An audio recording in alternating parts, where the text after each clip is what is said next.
श्री स्वामी समर्थ. उद्या आली आहे पवित्र गुरुपौर्णिमा आणि या दिवशी प्रत्येक आईने आपल्या मुलांच्या उज्ज्वल भविष्यासाठी एक अतिशय सोपा पण प्रभावी उपाय नक्की करावा. हा उपाय उद्या सायंकाळी एका ठिकाणी फक्त एक दिवा लावण्याचा आहे. श्रद्धेने हा प्रभावी उपाय केल्यास मुलांचे अभ्यासात लक्ष लागते, शिक्षणात प्रगती होते, नोकरीचे मार्ग खुलू लागतात, व्यवसाय करणाऱ्या मुलांना यश मिळते आणि विवाहात येणारे अडखळेही दूर होण्यास सहाय्य मिळते. त्यामुळे आजचा हा व्हिडिओ शेवटपर्यंत नक्की पहा, कारण पुढे हा दिवा नेमका कुठे लावायचा, कसा लावायचा आणि कोणत्या गोष्टींची काळजी घ्यायची हे सविस्तर सांगणार आहे. नमस्कार प्रिय बंधू भगिनींनो, आज मी जो उपाय सांगणार आहे तो गुरुपौर्णिमेला सायंकाळी करायचा आहे. कारण गुरुपौर्णिमेच्या पवित्र सायंकाळी श्रद्धेने लावलेला हा दिवा मुलांच्या आयुष्यासाठी अत्यंत मंगल मानला जातो. विशेष म्हणजे प्रत्येक आईने आपल्या मुलांच्या उज्ज्वल भविष्यासाठी या दिवशी मनापासून प्रार्थना केली तर त्याचे फळ 1000 पटीने मिळतं.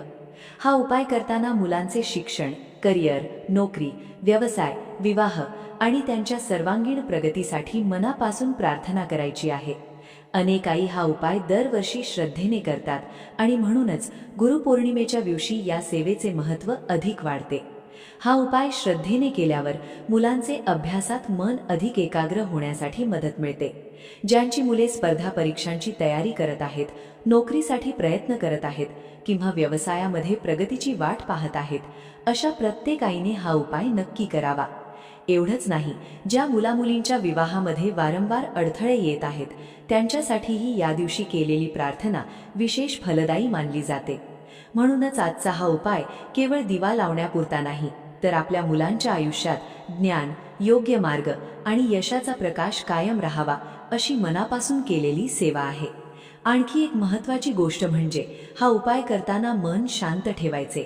घाई गडबड किंवा केवळ औपचारिकता म्हणून हा उपाय करू नका. जितक्या श्रद्धेने आणि सकारात्मक भावनेने हा दिवा लावाल तितकी ही सेवा अधिक अर्थपूर्ण ठरेल. आता अनेक जण विचारतात की हा उपाय प्रत्येक आईनेच करायचा का?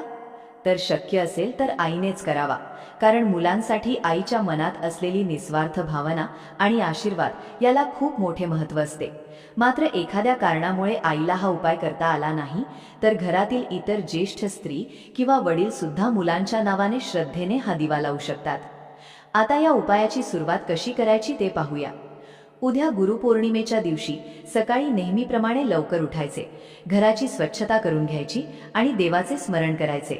कारण ज्या घरात स्वच्छता, सात्विकता आणि सकारात्मक वातावरण असते तिथे केलेली पूजा आणि सेवा अधिक मनापासून घडते. घर झाडताना एक छोटी गोष्ट लक्षात ठेवा. नेहमी घराच्या आतल्या शेवटच्या कोपऱ्यापासून झाडायला सुरुवात करा आणि कचरा मुख्य प्रवेशद्वारापर्यंत आणून मग घराबाहेर टाका.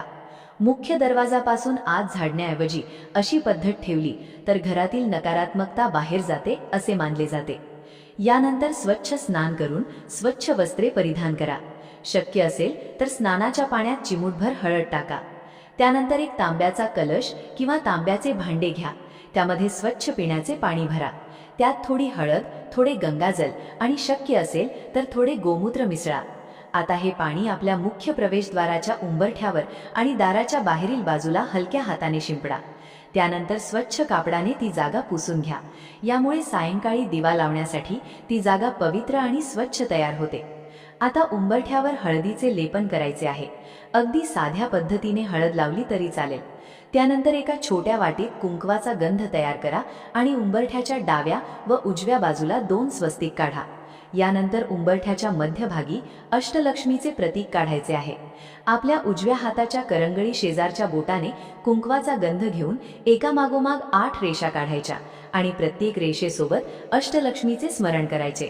आदिलक्ष्मी, धनलक्ष्मी, गजलक्ष्मी, संतानलक्ष्मी, वीरलक्ष्मी, विद्यालक्ष्मी, धान्यलक्ष्मी आणि विजयलक्ष्मी अशा अष्टलक्ष्मींचे मनोभावे स्मरण करा.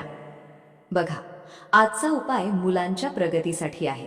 त्यामुळे अष्टलक्ष्मीचे स्मरण करताना आपल्या मुलांचे नाव मनात घ्या आणि त्यांना उत्तम शिक्षण, चांगले संस्कार, योग्य करिअर, उत्तम नोकरी, व्यवसायात यश आणि सुखी वैवाहिक जीवन लाभावे अशी मनापासून प्रार्थना करा. ही भावना या उपायामध्ये खूप महत्त्वाची आहे. अष्टलक्ष्मीचे प्रतीक काढून झाल्यानंतर त्यावर हळद, कुंकू, अक्षता आणि फुले अर्पण करा. आता येतो या उपायातील सर्वात महत्त्वाचा टप्पा. हा दिवा उद्या गुरुपौर्णिमेच्या दिवशी सायंकाळी लावायचा आहे. सायंकाळी सूर्यास्तानंतर, देवघरातील दिवा लावल्यानंतर किंवा संध्याकाळची पूजा झाल्यावर हा उपाय करावा. त्यावेळी मन पूर्णपणे शांत ठेवायचे आणि सर्वप्रथम श्री स्वामी समर्थ, आपल्या गुरूंचे, भगवान विष्णू आणि माता लक्ष्मी यांचे मनोभावे स्मरण करायचे. आता एक मातीची पणती घ्या. शक्य असेल तर नवीन पणती वापरा. त्या पणतीमध्ये शुद्ध गाईचे तूप घाला आणि दुहेरी लांब कापसाची वात तयार करा. वात लावताना तिला हळद कुंकू लावून ती शुभ मानली जाते, त्यामुळे तसे करू शकता. यानंतर हा दिवा उंबरठ्याच्या मध्यभागी, जिथे आपण अष्टलक्ष्मीचे प्रतीक काढले आहे, तिथे प्रेमाने आणि श्रद्धेने प्रज्वलित करायचा आहे.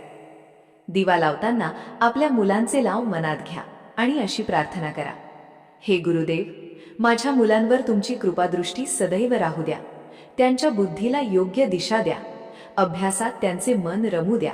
त्यांच्या मेहनतीला यश मिळू द्या. चांगली नोकरी, उत्तम व्यवसाय, सुखी संसार आणि निरोगी आयुष्य त्यांना लाभू द्या. ही प्रार्थना मनापासून केली की उपायाची सुंदर सांगता होते.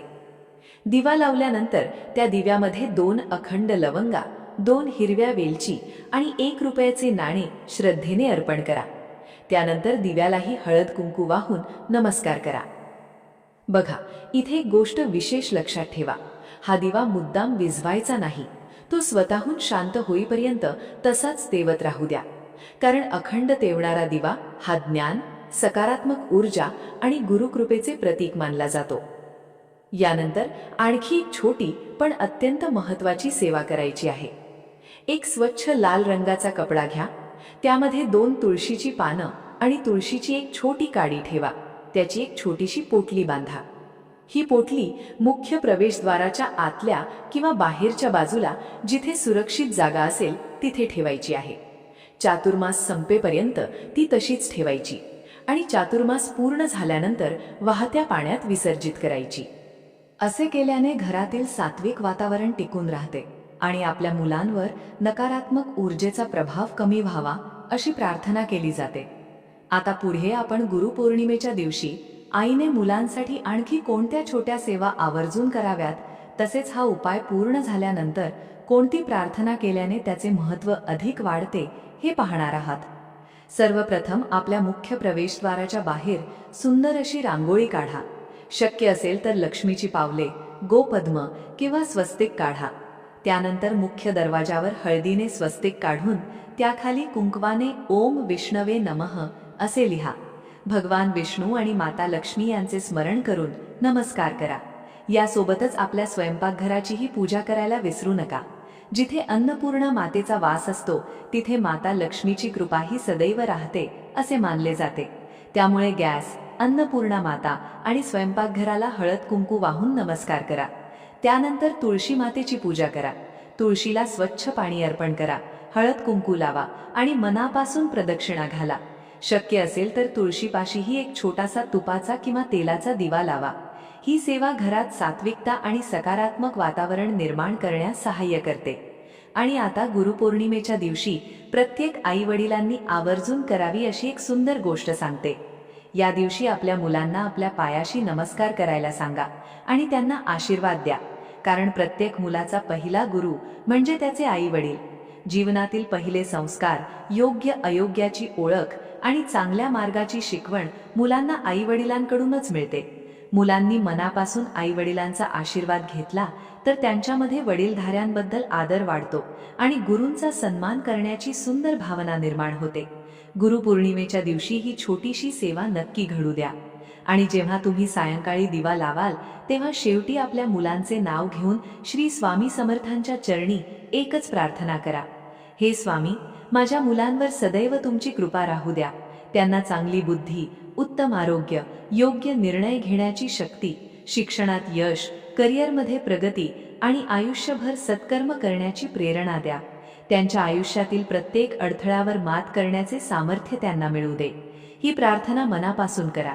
गुरुपौर्णिमेच्या या पवित्र दिवशी श्रद्धा, विश्वास आणि भक्ती या 3 गोष्टी सर्वात महत्त्वाच्या आहेत. आज सांगितलेला उपाय तुम्हालाही आवडला असेल तर व्हिडिओला एक लाईक नक्की करा. ही माहिती इतर आई-वडिलांपर्यंतही पोहोचावी म्हणून हा व्हिडिओ आपल्या नातेवाईकांना आणि मित्रपरिवाराला जरूर शेअर करा. आणि चॅनलवर नवीन असाल तर अशाच धार्मिक माहितीचे आणि उपयुक्त उपायांचे व्हिडिओ पाहण्यासाठी चॅनल सबस्क्राईब करून बेल आयकॉन दाबायला विसरू नका. चला पुन्हा भेटू अशाच एका नवीन आणि उपयुक्त व्हिडिओमध्ये. श्री स्वामी समर्थ.